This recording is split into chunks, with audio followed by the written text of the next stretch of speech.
Ouais, du coup je voulais faire une vidéo sur Noël mais j'avais pas de bonnet de Père Noël. Du coup je me suis dit que si je prenais un bonnet panda, ça faisait un peu Noël, c'était un peu la même chose.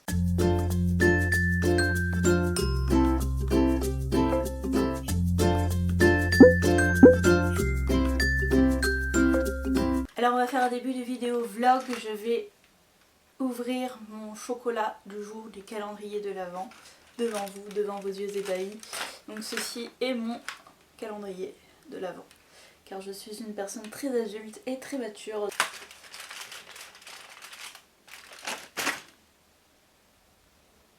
Alors j'ai genre zéro idée de ce que c'est. Ça n'a aucune forme. Je pense que c'est la crèche, mais Donc dans ce calendrier, ce qui est pas mal, c'est que pour chaque jour vous avez une activité, enfin une proposition d'activité hein, pour les enfants. Et donc aujourd'hui c'est Make up a poem using the words Frozen, Olaf, Elsa and Anna et j'ai la flemme. Alors par contre pour le 3 décembre, il y avait Flutter around like a falling snowflakes, donc je sais pas comment traduire flutter around, c'est genre flotter, se laisser porter par le vent tel un flocon de neige. Et je ne sais pas comment tu es censé mimer ça.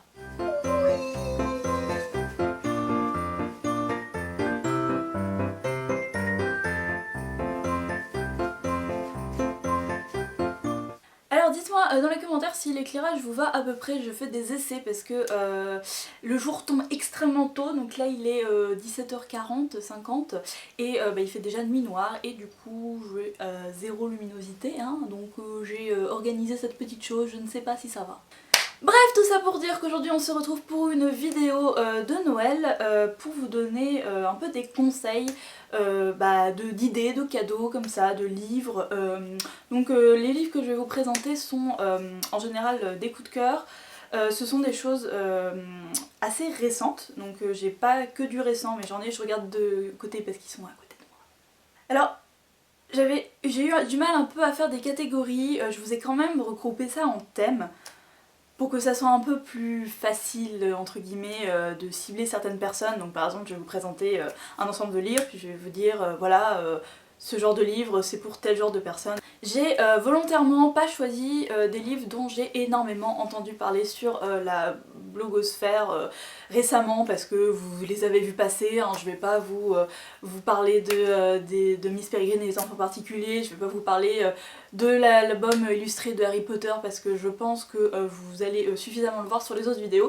Donc j'ai essayé de vous faire un peu un choix de choses que en fait j'ai assez rarement vues et que je pense peuvent beaucoup plaire à Noël. Alors le premier thème que j'ai choisi c'est pour les gens qui aiment bien les livres qui sont un peu dans le domaine de l'étrange, du fantastique, légèrement mais pas trop de l'horreur, de la peur. Donc pour ça vous en avez déjà vu passer un sur ma chaîne mais j'aimerais vous parler donc des deux tomes d'Axolot. Donc ceci est le tome 1 et ceci est le tome 2, donc le tome 2 vient tout juste de paraître. Vous pouvez faire d'une pierre deux coups et offrir les deux, c'est qui pas beau la vie. Donc c'est aux éditions Delcourt et c'est de Patrick Beau, donc j'en avais déjà parlé dans une précédente vidéo. Donc c'est Axolot, hein, le youtubeur qui parle en fait d'histoires un peu étranges, bizarres. Et en fait il en parle sur son blog et en vidéo et il a demandé à un ensemble de plusieurs illustrateurs de venir illustrer et d'interpréter chacune des histoires. Donc pourquoi c'est cool? Déjà parce que l'objet livre est vraiment beau, je trouve qu'à Noël c'est aussi sympa d'avoir des livres un peu classe.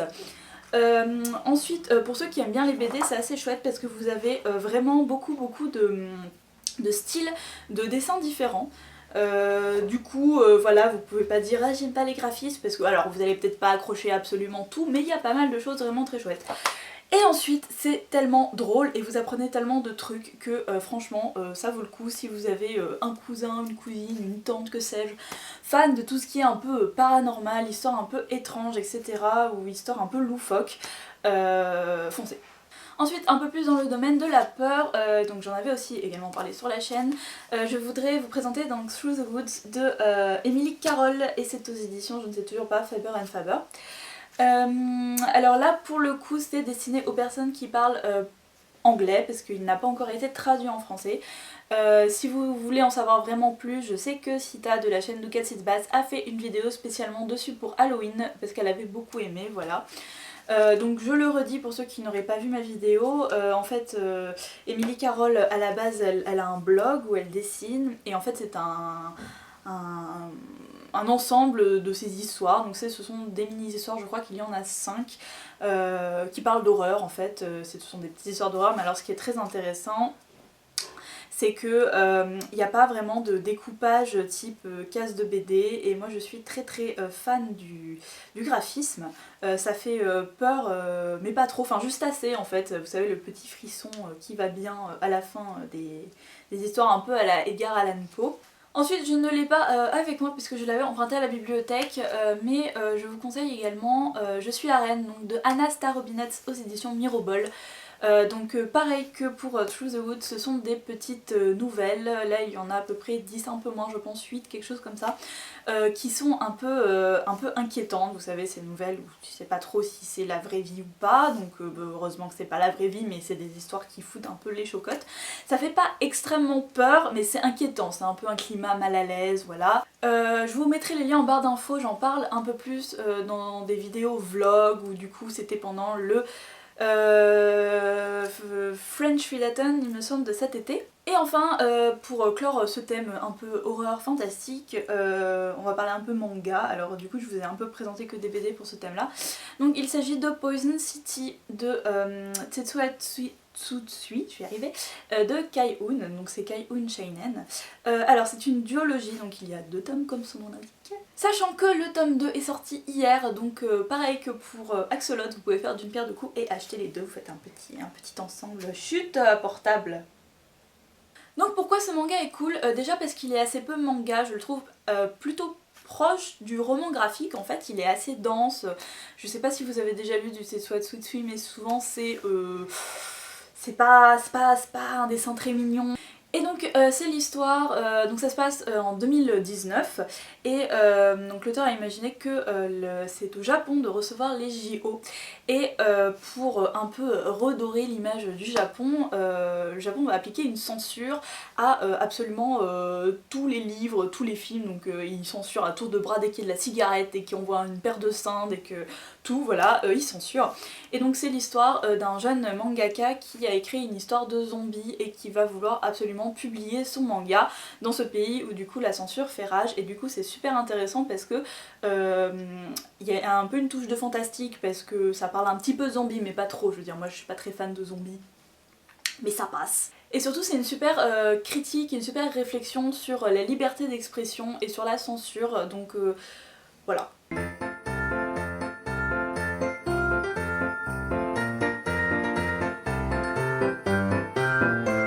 Si vous avez de la famille ou des amis qui sont ennuyés un peu par tout ce qui est science, je vous conseille la série des Tu mourras moins bête, donc c'est de Marion Montaigne sous ses éditions Delcourt. Donc là j'ai que les 2 derniers tomes, donc voici le tome 3 et le tome 4 qui vient de sortir. Et je suis absolument fan de cette série. Donc pour ceux à qui ça dit quelque chose, c'est de ce qu'on appelle de la vulgarisation scientifique, donc en gros on suit le professeur Moustache, donc qui est une femme, qui reçoit donc du courrier fictif de fans qui lui posent des questions et en fait elle y répond en images et avec un humour, mais vous passez votre temps à vous marrer. Je trouve que son trait de dessin sert vachement bien en fait son propos, voilà, moi ce qui m'intéresse c'est qu'on réponde à la question un peu avec humour et bon que ce soit beau ou pas finalement, comme on est plus dans le schéma, c'est pas très grave je trouve. Si vous voulez en savoir un petit peu plus, j'avais chroniqué le tome 2 sur mon blog, donc que j'avais lu pendant les vacances dernières. Je vous mets les liens en barre d'infos. Mais honnêtement, foncez, je la vois très rarement sur la Blogo cette BD et elle est absolument géniale. C'est super drôle, c'est ultra accessible.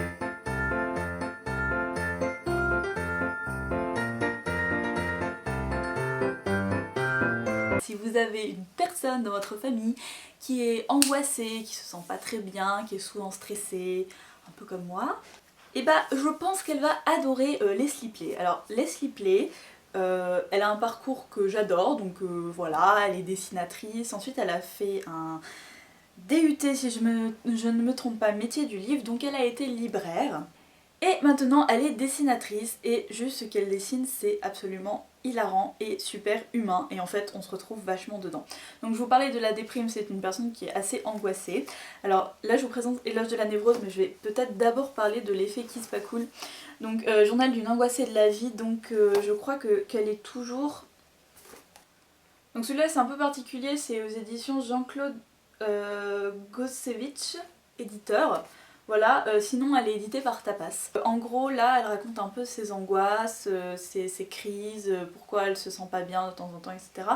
Et franchement on se reconnaît vraiment beaucoup dedans et c'est super drôle.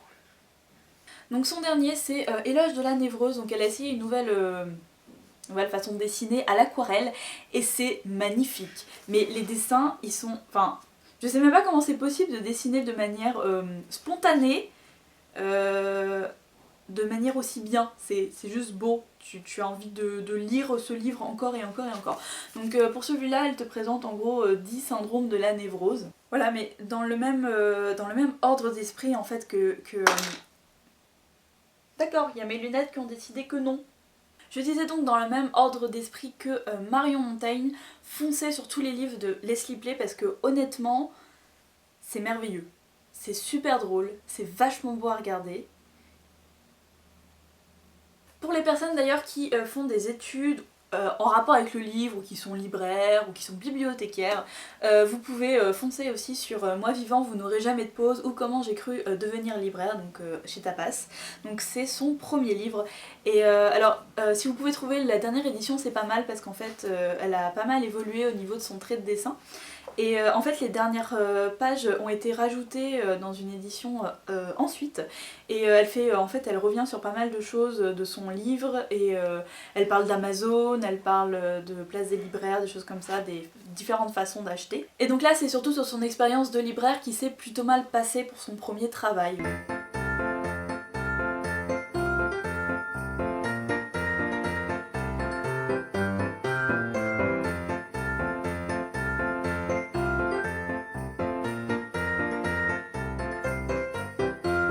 Ensuite je vais passer aux ados, donc si dans votre famille vous avez du 12-16 ans à peu près, j'ai donc 2 livres à vous présenter.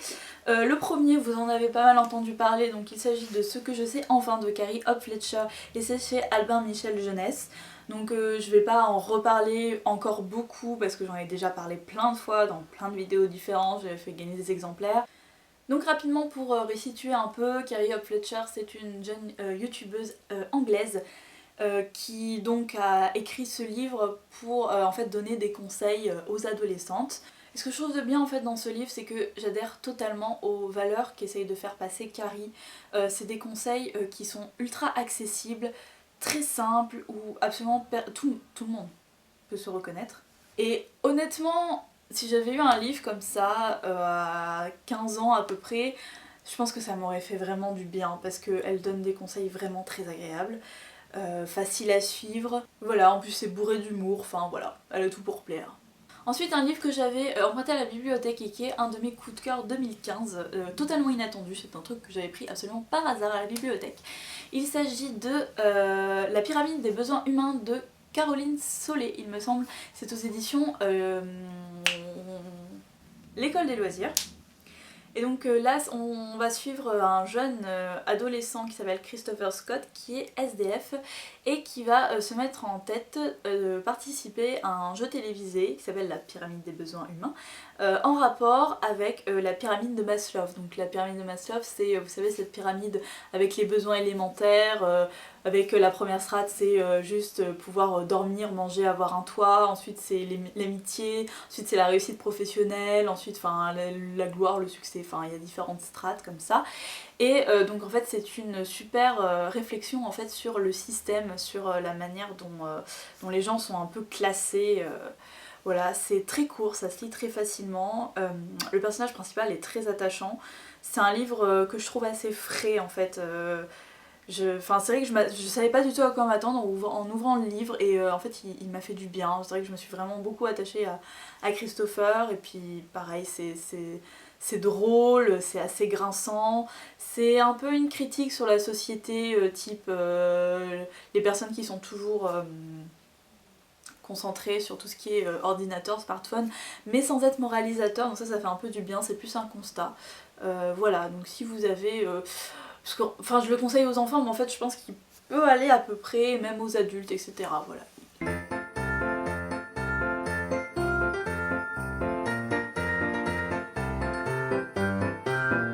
Alors il me reste 2 thèmes, je crois que cette vidéo est un petit peu longue, mais c'est pas grave. Donc le premier thème c'est ce que j'appelle les beaux livres, donc c'est vous savez les livres qui pèsent 1,5 tonne et que tu as dans ta bibliothèque et que tu ne rouvres jamais une fois que tu les as eus. Non je déconne. Alors le premier c'est un de mes achats, enfin c'est mon seul d'ailleurs achat, au salon du livre jeunesse de Montreuil. Et en fait je l'ai pas encore beaucoup vu, je pense que c'est parce qu'il vient de sortir, mais du coup je voulais quand même vous en parler, voilà. Donc il s'agit du Alice de Benjamin Lacombe et c'est aux éditions Soleil Métamorphose. Voilà, donc c'est Benjamin Lacombe, peut-être que vous connaissez, hein, il est devenu très hype. Donc c'est un dessinateur qui est habitué à illustrer plutôt des livres un peu de fantastique, des contes de fées, etc. Alors ce livre...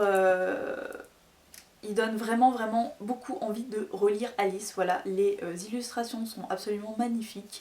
Il y a des jeux de typographie qui deviennent plus grosses, plus petites. Il y a une partie assez sympa à la fin, annexe, avec des précisions chronologiques, des lettres de Lewis Carroll, des choses comme ça qui sont assez sympas, qui rajoutent en fait un vrai plus au livre. Voilà, pour moi c'est assez sympa à avoir dans sa bibliothèque, moi ça me donne vachement envie de le relire. Ensuite je sais que certains d'entre vous s'intéressent pas mal à la littérature jeunesse, donc là je tape dans le jeunesse, mais bon, c'est un beau livre, voilà. Alors il n'est pas ultra récent, il date de 2012, mais ça peut peut-être vous donner quand même des idées, voilà. Donc c'était quelque chose, je crois que je l'avais eu à un anniversaire. Donc c'est Little Big Books, Illustration for Children's Picture Books. C'est chez Gestalten et du coup il n'y a pas d'auteur parce que c'est plein d'illustrateurs différents. Donc en fait, je vais faire tomber mon livre. Vous avez à peu près une double page par illustrateur, donc vous avez plein d'illustrateurs de plein de villes différentes, voilà, il y a plein de styles différents, je pense que vous pouvez trouver assez facilement votre bonheur, voilà. Je trouve ça assez sympa si vous avez des personnes dans votre famille qui sont très intéressées par l'illustration jeunesse. Voilà, donc pour chaque illustrateur, vous avez le nom, sa petite bio, et puis des exemples d'illustrations.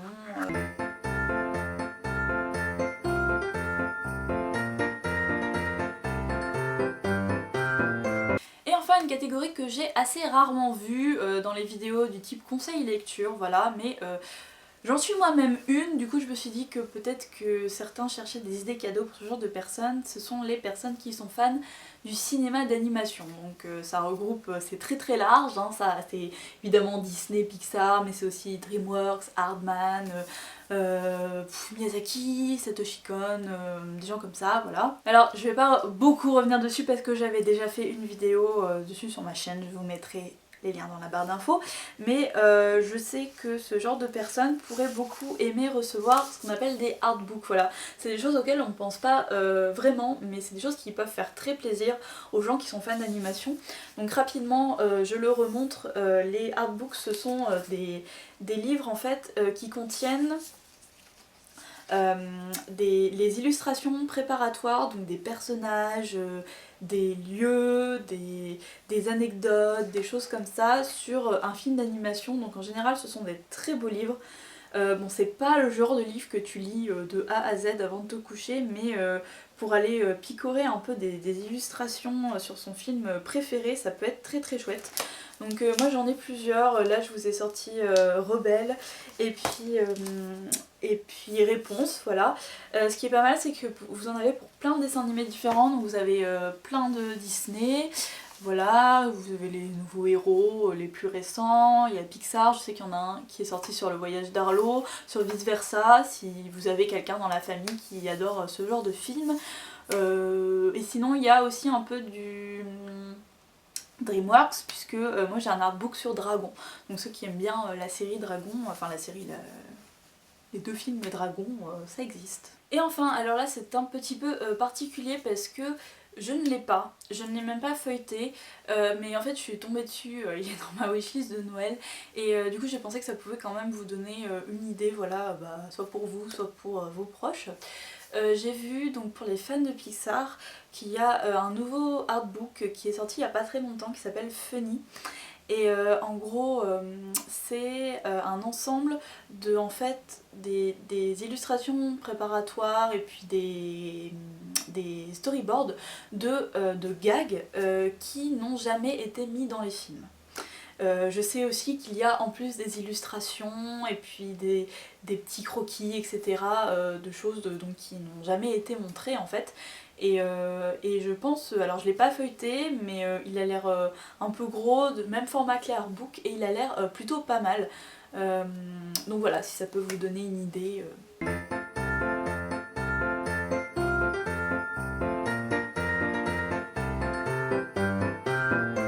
Voilà, cette vidéo est à présent terminée, j'espère qu'elle vous a plu et qu'elle vous a donné des idées cadeaux, voilà, sinon je suis désolée. Et puis nous on se retrouve très vite pour une nouvelle vidéo. Salut!